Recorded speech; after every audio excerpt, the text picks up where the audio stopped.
Good morning. I am at the intersection of the Appalachian Trail and 311 in Virginia. If I went northbound, I'd have hit McAfee Knob in 4 miles, but I'm going southbound. So I am doing dragonstooth today. I'm a little bit nervous. I was excited, but I'm just kind of nervous right now. I think I have about a 14-mile day. I stayed at Four Pines Hostel last night. It was so amazing. It's donation based and they cook you breakfast, and then they're gonna have dinner for me tonight too. So they shuttled me. So Mr. Freeze is the name of the guy that shuttled me. And where I was planning to get dropped off, I knew there was like a Blue Blaze. It's the Catawba Valley parking. I didn't realize it was like 3 miles of a Blue Blaze. So he thankfully explained that to me. Or I would have had like a 16-mile day, and 3 miles wouldn't have even been on the AT, which would have been horrible. But yeah, I also met a thru hiker. He's finishing today. He's actually finishing where I got dropped off. They have this big banner for him that says "You did it." So that's really cool. His name's Gutsy. So he's finishing today. He was the bridge engineer on the Blennerhassett Bridge, which is probably like only an hour from where I live. So that was interesting. I'll probably get to cross. We'll probably cross paths today, I would think. And then that hostel's great. I think I've already said that, but yeah. I don't know why it's not more popular, but I've not heard a lot about it, but it's definitely amazing. So it's a beautiful day to hike. And yeah.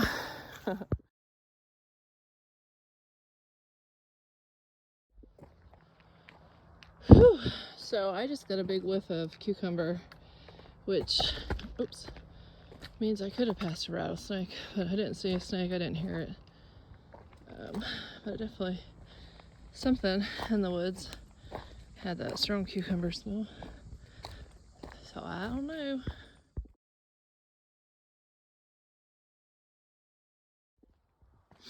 A lot of movement is going around right now in the woods. Kind of on top of a ridge, so I'm getting to walk on some flat ground for a little bit. But the acorns are falling. I don't know if you can see, but the ground is just littered with acorns. And so I think there's a lot of squirrels grabbing acorns and whatever. So just a lot of noise. Keep hoping that maybe I'll see a bear, but haven't yet.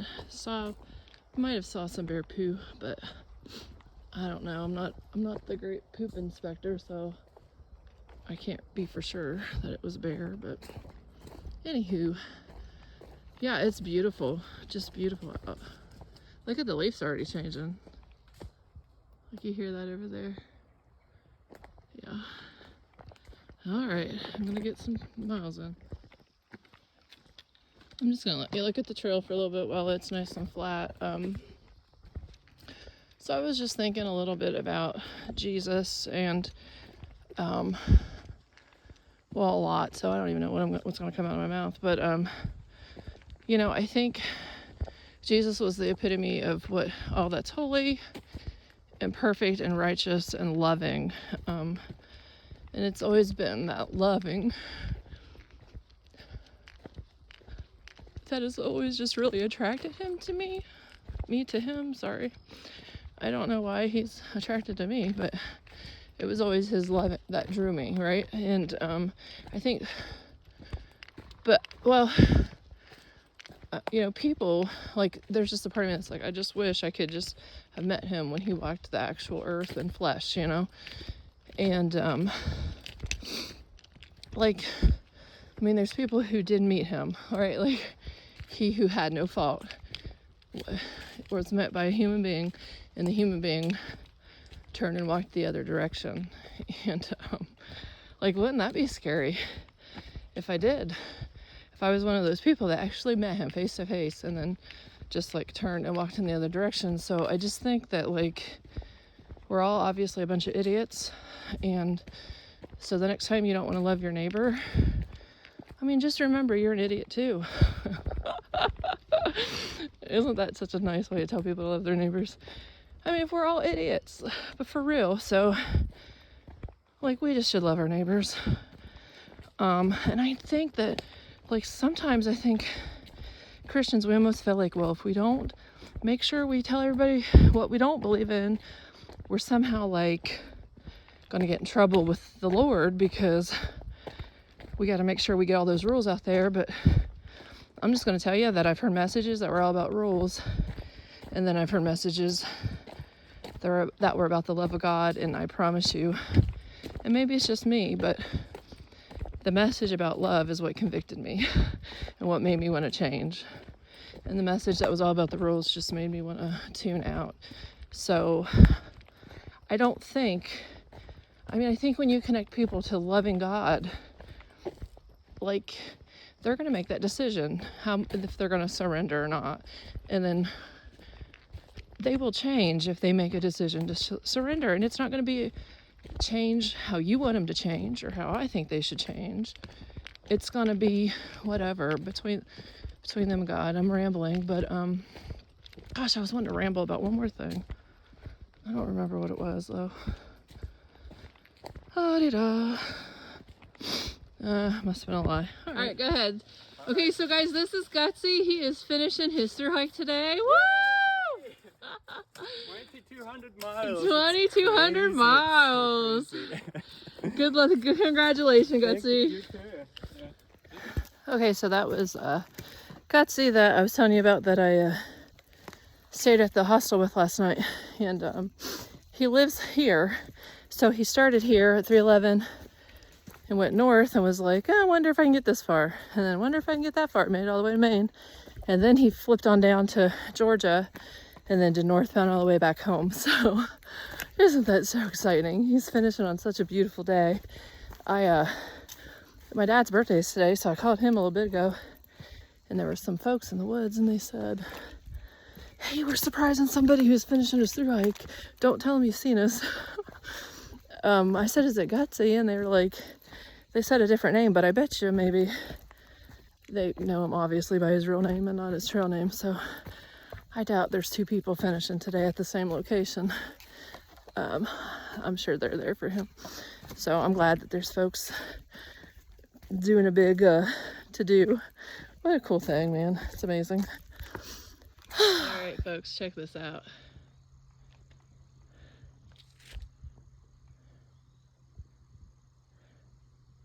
That sun is so bright. I hope you can still get a good view of it. It's kind of... Oh, man. I love this trail. Oh, my God. I love it so much. What a beautiful day. It's beautiful.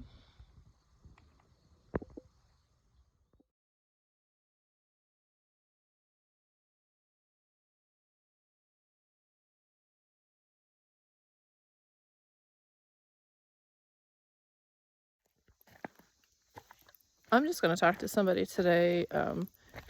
If you're in like a relationship and you've been cheated on, and I might just delete this, but so I stayed in a relationship 6 years after an affair, and so there was a slip up maybe 4 years after that, and then I stayed another 2 years, and then realized finally that didn't realize the full extent, probably still don't know the full extent until after it was over. But anyhow, the 6 years after, something came to light and it was done. And just, it felt impossible, right? Like even then, my primary thought was, how do I fix this? How do I like, is there still hope? Like, I don't know, like you think somehow they still just love you in some way that's special, then I don't know. But I just like, so I'm just like saying, let's just say you're in a relationship, this is your first time that you found out they were cheating on you or whatever, and you'll have therapists and everybody tell you that, I think it's only 60% of marriages end in divorce after one affair, and then after more that goes down. But what I'm going to just tell you is that you will think about it as long as you stay married to that person every day for the rest of your life. And I think if there was never any other slip-ups, I still would have thought about it. So just like, let's pretend that I didn't get gaslighted for years after that and that there wasn't all this other stuff happening. Like, here's what you're up against. Like, when somebody cheats, like, there's this one book out there that makes it like it was both of your faults. That is the most complete bullcrap ever. I mean, you might be a horrible person to be married to. I'm not saying you're not. But a person who makes a decision to cheat on somebody else, that is a character flaw that's within them. Because let's face it, I mean, my gosh. You think that person was an angel? You weren't out there cheating on them, though.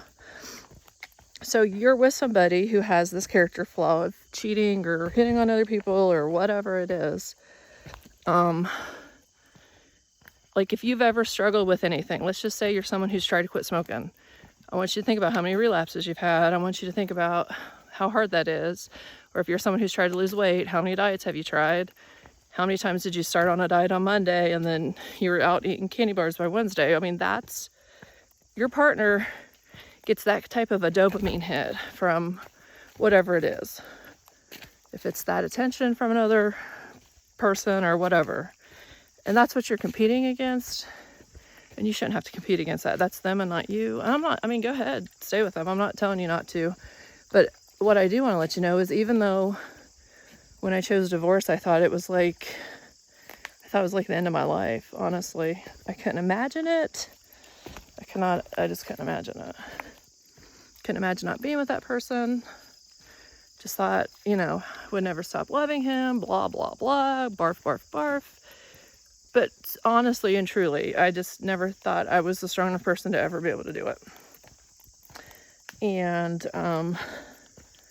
totally, my life is so much better off. I'm like hiking and I'm not out on this trail obsessing about an affair or who is he talking to. I don't care who he's talking to, because guess what? He's not my problem anymore. Oh my gosh, we're getting to a really good site, so I'm going to stop for. But like, I just want you to keep that.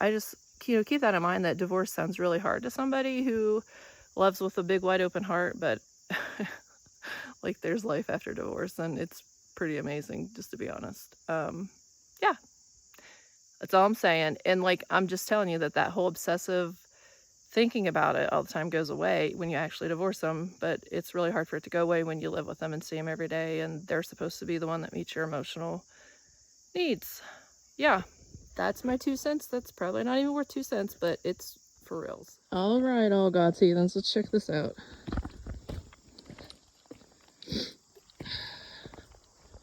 Gutsy told me that we was going to be walking through some pretty meadows, so it looks like we're hitting our first one.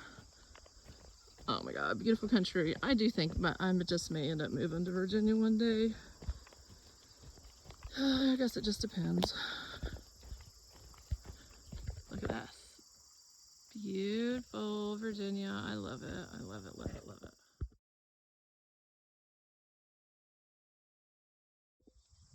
Okay, see that? I don't know if you can see it, but up there, I'm gonna try to, yeah, you can see it now.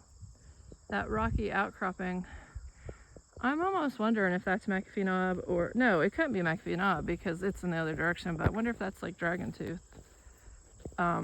Anyhow, I have a feeling that I'm headed to the top of that, which always is like great after all the climbing I've already done, but it'll be good, it'll be fine, it'll all be fine.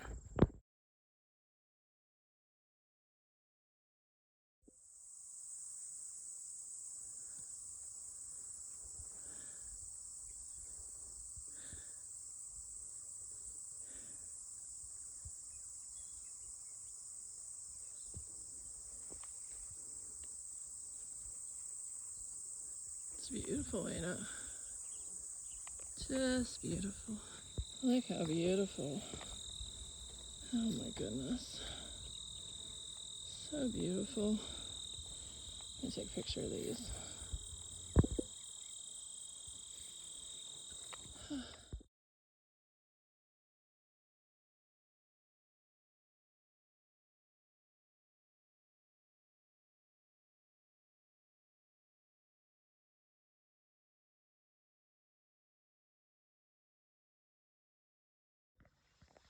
Check it out, 2.5 miles away from Dragonstooth, baby. Woohoo! Okay, I just want to show you, I'm at a road crossing, and you see that pine tree? This is the road that my hostel's on, and they said that hikers just follow the pine trees to their house, so it's just right up there. Whew. Well, I think we're getting closer to Dragonstooth. We're kind of high up here, and look at that trail. Craziness. And then there's this.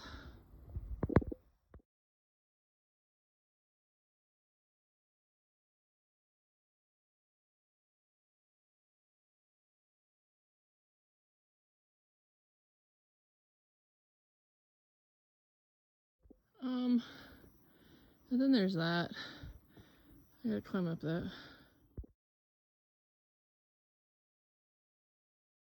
Okay, so there's the white blaze, so I climb up those rocks. Yeah. But yeah, look at that. Whew. Yeah.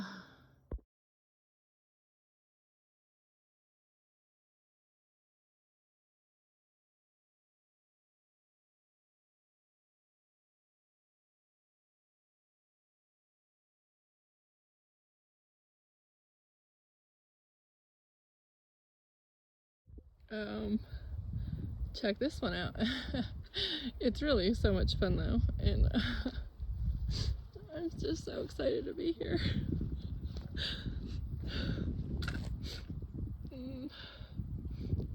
Oh my goodness, it's so amazing.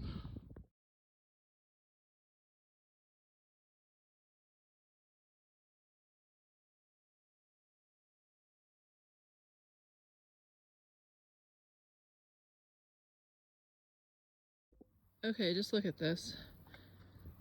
I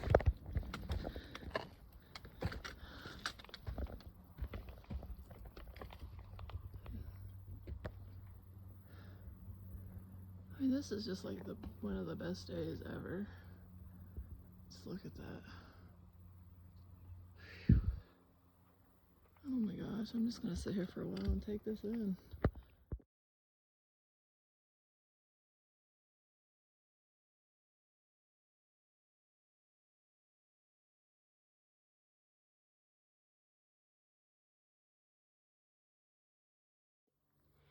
Well, folks, looks like we're gonna be doing some rock climbing today.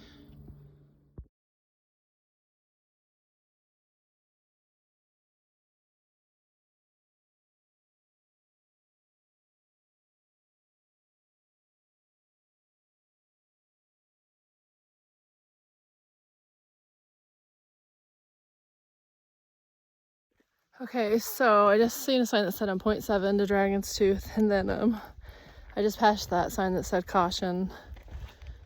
Like, I don't know, steep, oh Jesus, a steep area or something. Which is interesting because I thought that what I just did was kind of a little tricky. There wasn't no caution there, so it must have gotten a little bit worse. I also know that Pickle Branch Shelter is coming up, and there was a sign at the bottom of the mountain that said there's some bear activity going on at that shelter. So maybe we will get to see a bear today.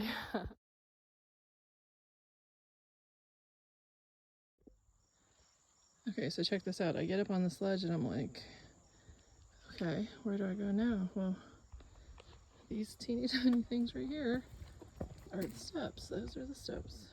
So it definitely is getting harder, and I'm just also tired, so that's why I'm not filming all the tricky stuff. But anyhow, this is kind of like a part of it that's,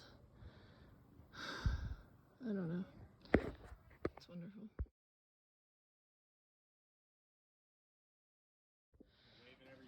Okay, hold on a second. Okay, so I just got here and like I'm thinking we go down, and then I see our friends up there. See if they're, what you see them waving? Because it literally just walks up the face of this mountain. So this is literally, if you fall, and then that is literally where we go up.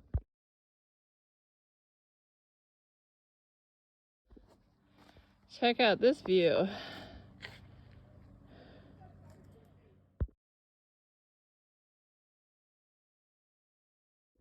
So I just had to climb like another wall.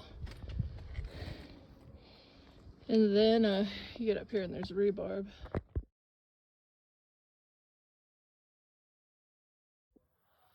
Okay, here goes nothing. I'm gonna make that left and point one to Dragonstooth. Okay, so this is walking into Dragonstooth. There's people there. I'm gonna try to be respectful of that, but there's, I think, the teeth.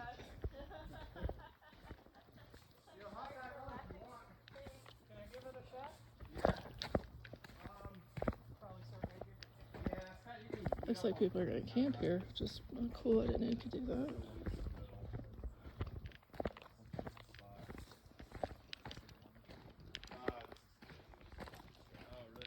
I think they sold it to me as like a safety line for that one.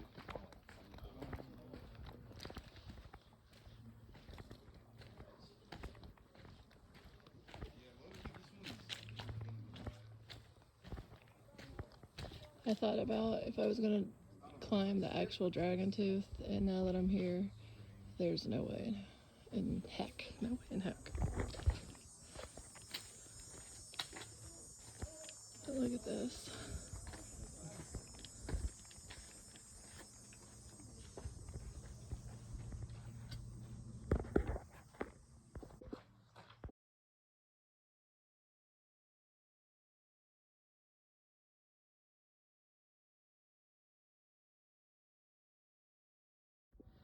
Okay, so look at this. This is about as far up here as I'm gonna get. Like, look at that.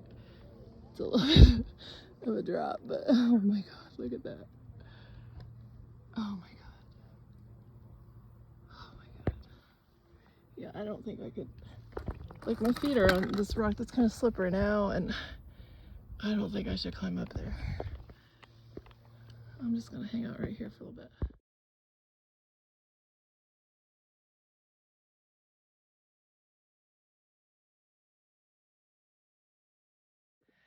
Okay, so I said there was no way in heck I was going to climb it, and I changed my mind. So guess who's at the top of Dragonstooth? Yeah, me.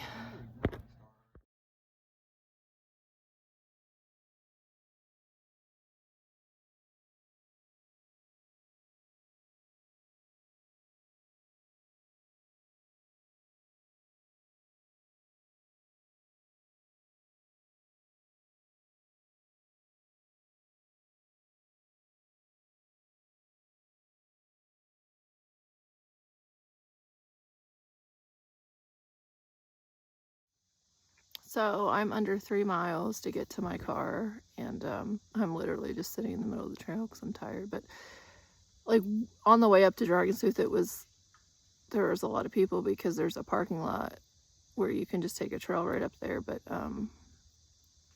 once I got past Dragonstooth, I haven't ran into a single person. It's just been real peaceful.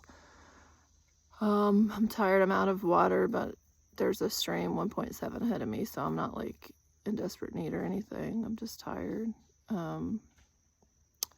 But I think I'm gonna fill up at least one of my containers and put some electrolytes in it. Yeah, it's a beautiful day to be in the woods. I mean, I think it's about 4:30 right now. You know, it's okay to be out here for a little bit longer, except my feet are tired.